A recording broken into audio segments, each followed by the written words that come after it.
다양한 활동들을 할 때 그 활동의 내용들을 공유하는 플랫폼이 되게 중요할 것 같아요. 교육 네. 과정도 공유하고 또 어떤 활동들이 이루어지고 있는지 사례도 공유하고 네. 또 참여하고 있는 우리 평생 학습자 입장에서 봤을 때 내 교육 이력 같은 것도 네. 찾아볼 수 있게 해주고 이런 플랫폼 구축에 대한 계획들이 어떻게 진행되고 있는지 궁금한데 회장님.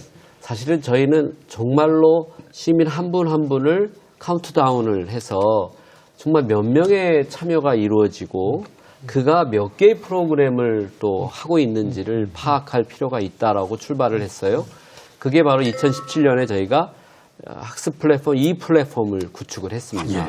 이 플랫폼 안에 들어오면 시청에서 이루어지고 있는 모든 교육이 어디에서 무슨 교육이 일어나고 있는지를 전체 공유할 수 있도록 하자. 그리고 장소부터 프로그램 내용까지 그리고 본인이 또 어떤 프로그램을 내가 올해 어떻게 이수하고 학습했는지에 대한 본인도 돌아볼 수 있고 이것이 쌓이면 또 자격증도 뭐 굉장히 다양하니까 그런 부분에 내가 자기 이력 관리를 할 수 있는 것을 돕자. 그뿐만 아니라 그 안에서 교육과 관련된 공동체의 힘이 발생합니다.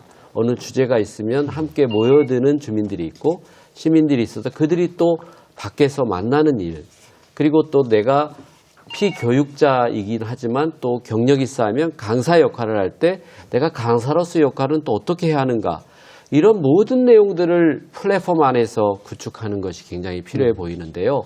사실은 여러 지방정부에서 플랫폼의 얘기를 하고 구축을 한다고 하지만 그 기능에 있어서는 굉장히 한계가 있습니다. 예. 국가 차원에서 준비가 진행되고 있나요? 네, 이게 사실은 예. 우리 사회가 이제 소위 인공지능 시대, 빅데이터 시대로 전환하고 있는데요. 학교는 지금 전국에 있는 학생 수가 몇 명이고 그 학생들이 무슨 과목을 들었고 그 과목 들을 때 그 반에 몇 명 있었고 그 학교에 몇 명 있었고 그렇죠. 그래서 그 과목에 대해서 시험 봐서 성적이 어떻고 이거를 하나의 큰 플랫폼 안에서 관리하고 있잖아요. 근데 평생교육 영역은 아직까지 거기까지 가지 못하고 있습니다. 그렇지만 그 수요는 엄청나게 크고요. 사실은 그 제도와 아이디어는 있습니다. 지금 평생교육법에 평생학습 궤자제가 있고요. 저희 국가평생교육진흥원에서 궤자제를 운영합니다. 근데 이게 도시별로 운영하고 있는 이런 플랫폼들하고 연계 체제가 아직 잘 안 마련돼 있습니다. 그리고 온라인상에 지금 국가 수준에서도 K무기나 늘배움이나 이런 교육 그 컨텐츠를 제공하고 있거든요. 이런 거 이수하시는 것도 사실 이 평생학습 궤자제하고 잘 연동이 원활하지 않습니다.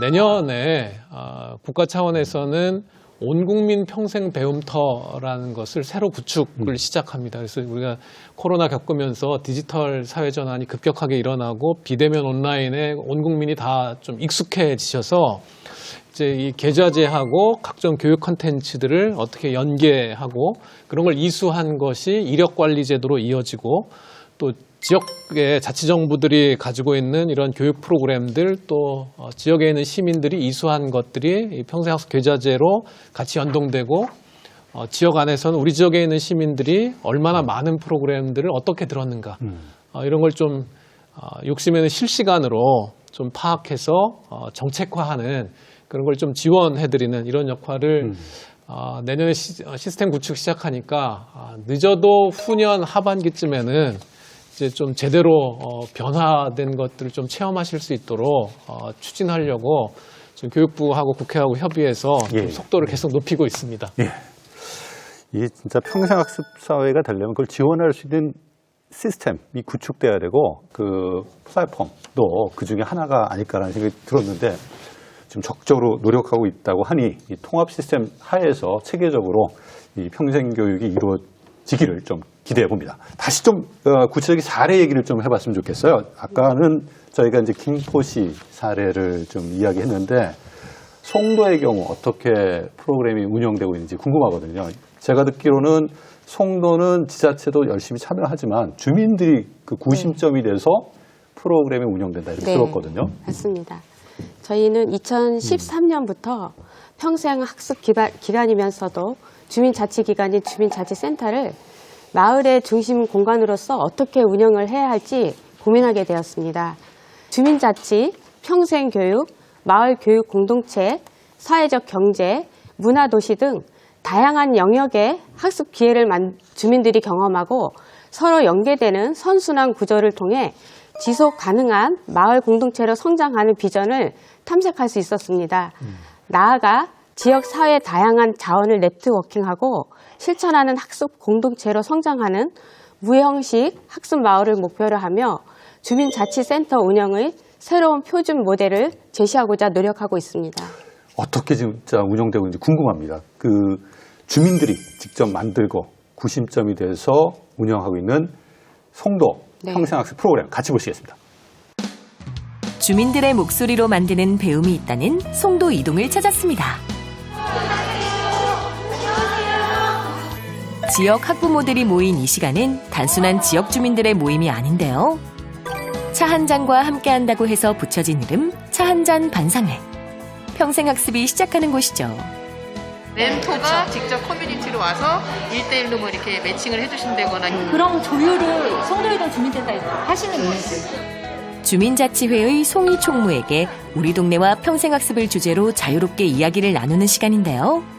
차 한 잔 반상회라는 이제 프로로 인해 그러니까 지역 주민끼리 커뮤니티를 할 수 있는 또는 이제 저희가 건의할 수 있거나 저희가 개선할 수 있거나 추합해서 저희가 중간 역할을 하는 그런 역할을 하고 있어요. 좀 단절되어 있던 학습이라든지 운동이라든지 모든 관심들이 좀 한 걸음씩 나갈 수 있도록 주민센터에서 연계를 해주시는 것 같아요. 송도 이동의 평생학습은 주민들의 의견이 강좌 개설로 이어지는 것이 특징입니다. 학생들을 위한 소프트웨어 관련 수업은 기본인데요. 3D펜으로 여러 가지 나만의 작품을 만들어 보려고 해요. 3D 펜을 이용해 소프트웨어와 하드웨어의 개념을 이해하는 수업 시간. 딱딱한 교과서를 벗어나 알록달록 3D 펜으로 상상력을 더하는데요. 이렇게 공부하면 한층 더 재미있겠죠? 지금 송도 같은 게 주민자치센터에서는 네. 시설이 잘 갖춰져 있나 네. 봐요. 좀 더 학교 수업은 교과서로 해서 재미없는데 이런 걸로 진짜로 이름만 배우지 않고 해보니까 재밌는 것 같아요. 평생학습 프로그램은 주로 주민자치센터의 유휴시설을 이용하는데요. 집 근처 가까운 곳에 생긴 배움의 장은 또 하나의 장점이 있습니다. 학습 소외계층이었던 사람들도 주민자치회와 함께 한층 더 의미 있는 평생학습을 시작했는데요.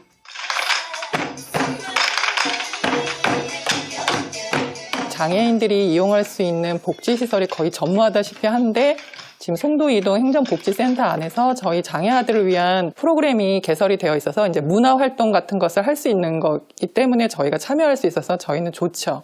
학습 소외계층인 장애인이나 그다음에 이 주민자치센터를 주간 시간에 이용할 수 없는 직장인, 특히 남성분 이런 분들을 위해서 저희 송도이동에서 이야기하고 있는 모두의 평생학습이란 주제로 설명드릴 수 있을 것 같아요. 주민들이 주축이 되어서 평생학습 프로그램을 개설하니 강좌를 넘어 함께하는 활동도 늘어나는데요. 주민자치회에서 그런 걸 되게 앞장서서 하는 마을이거든요. 또 이제 주민들이 원하는 거를 많이 이렇게 들을 수 있잖아요. 이렇게 가깝게 와서 이제 쉽게 와가지고 이렇게 편하게 이해할 수 있는 그래서 그런 게 참 좋은 것 같다고 생각을 해요. 이번엔 새로운 시도에도 나섰습니다. 주민들이 참여하기 쉬운 주말 저녁 시간대를 이용해 작은 상품을 건 환경 퀴즈 대회를 준비했는데요. 무려 200여 명의 주민이 참여했습니다. 하나, 둘, 셋, 파이팅! 온 가족이 집에서 같이 환경 공부를 하고 머리를 맞대 퀴즈에 참여하는데요. 지우는 어떤 마크가 새겨진 음료를 사야 할까요? 눌러서?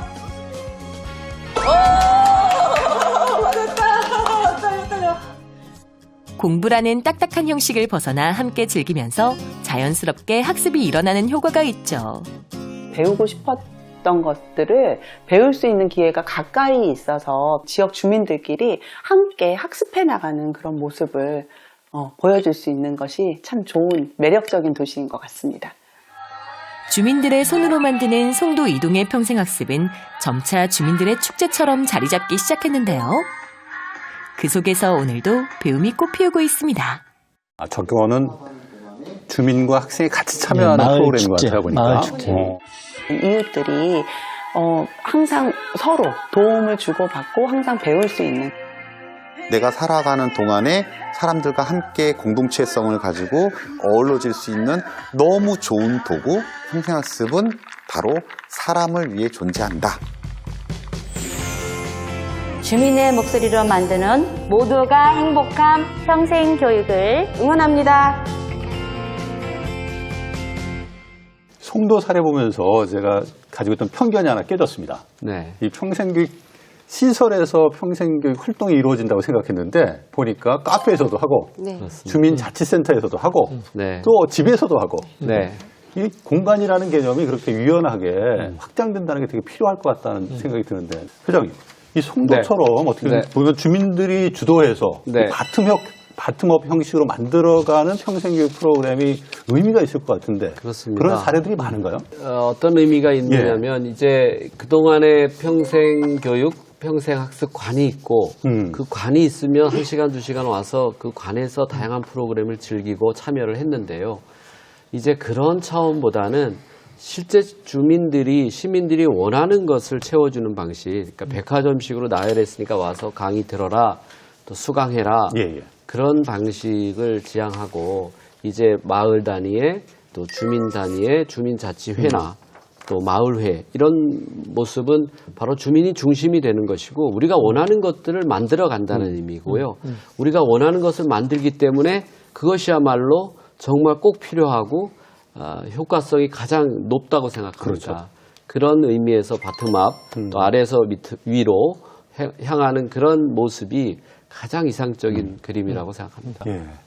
아무래도 현장의 목소리를 좀 담아서 프로그램 구성하고 운영하는 게 필요하지 않을까 생각이 드는데 오늘 그 현장과 밀접하게 소통하시는 두 분 나오셨으니까 보다 좀 그 성공적인 평생교육 프로그램을 운영하기 위해서 개선돼야 될 점, 또 필요한 지원 이런 것들이 있다면 어떤 것이 있는지 좀 말씀을 좀 해주시죠.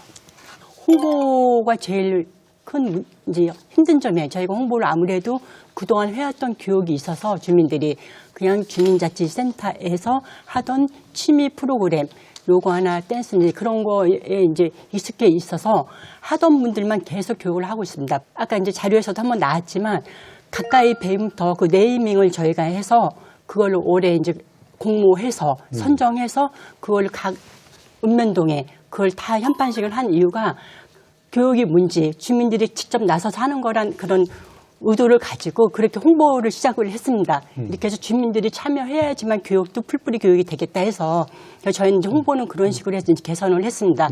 그 다음 이제 개선될 거 네트워크입니다. 이제 평생 교육사를 1차적으로 저희가 읍면동에 배치해서 그분들이 프로그램을 기획을 하지만 그 욕구 조서도 그분들이 같이 해요.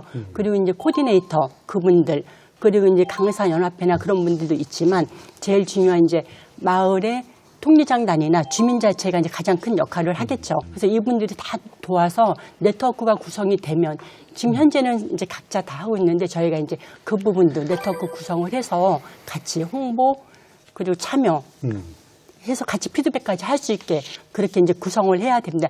아직 저희가 할 과제입니다. 네, 부회장님. 네. 지역 주민의 대표인 주민자치회는 무보수 명예직인 주민자치위원들로 구성되어 있습니다. 본인 생업과 마을 일을 병행하고 있습니다. 그러다 보니 하루 종일 마을 일에 전념할 수도 없는 것이 현실입니다.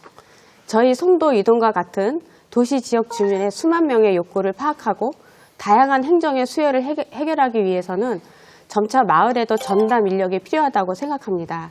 더불어 진정한 지방자치 분권이 되기 위해서는 단체 자치에 머무르지 않고 주민자치까지 함께 아우르는 법제화 즉 지방자치법 일부 개정안의 통과가 꼭 필요하며 이를 통해 주민이 위임한 권한을 다시 주민에게 돌려주는 주민주권이 완성되기를 기대합니다. 네.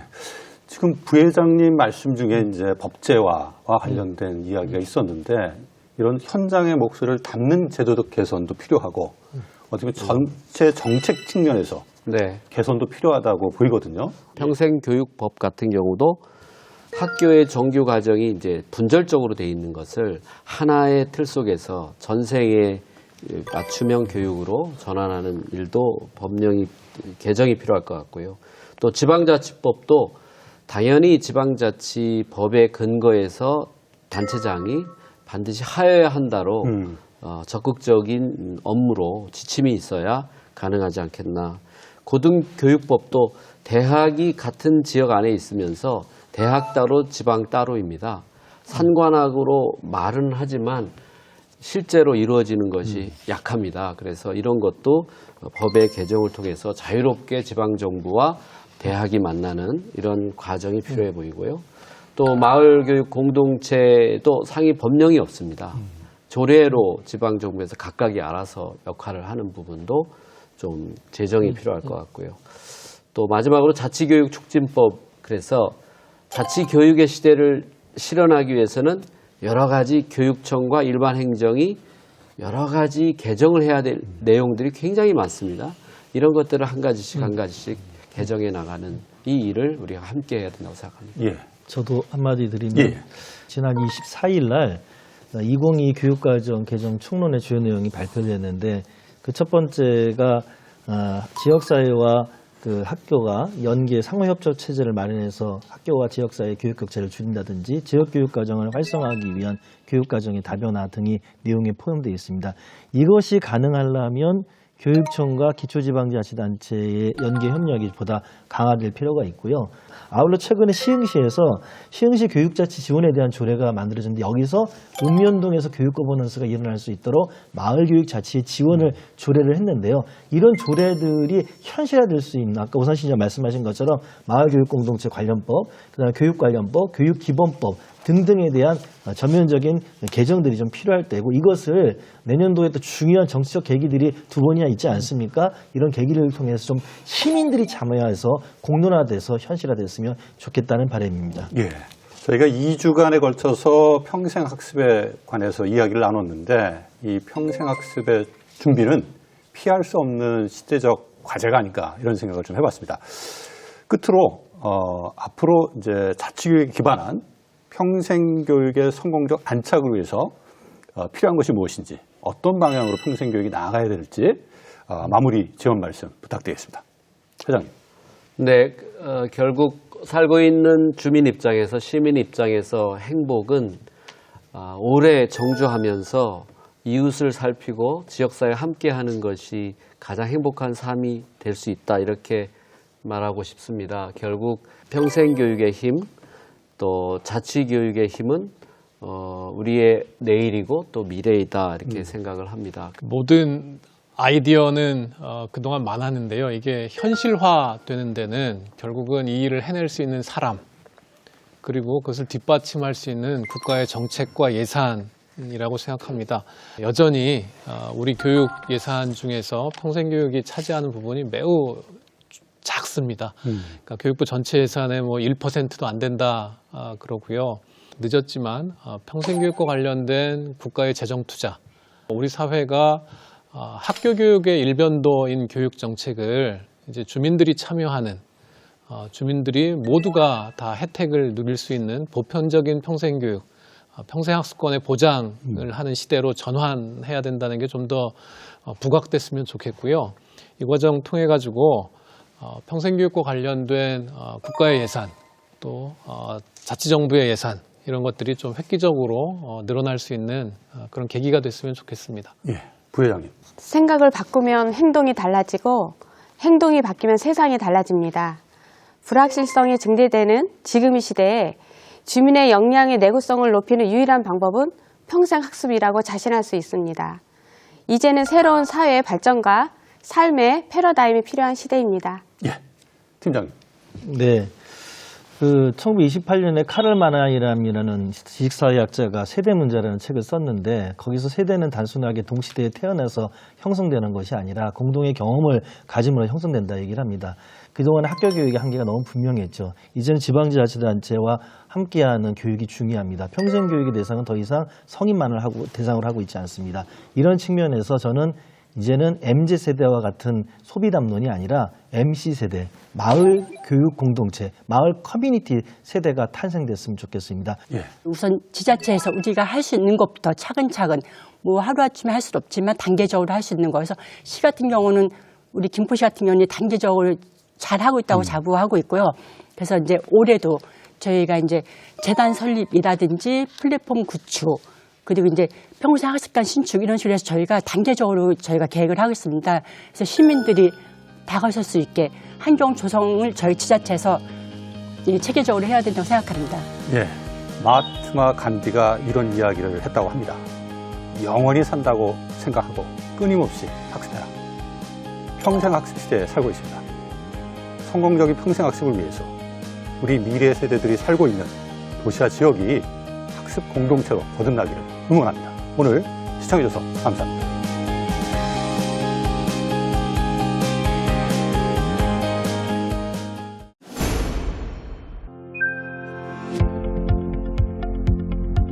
체계도 전보다 좀 더 잡히고 학교 생활도 서서히 회복되고 있는 것 같습니다.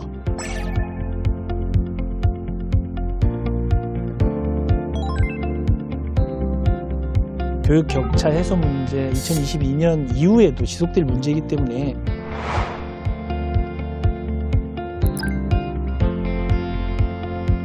(2022년) 우리 교육계는 어떨까요?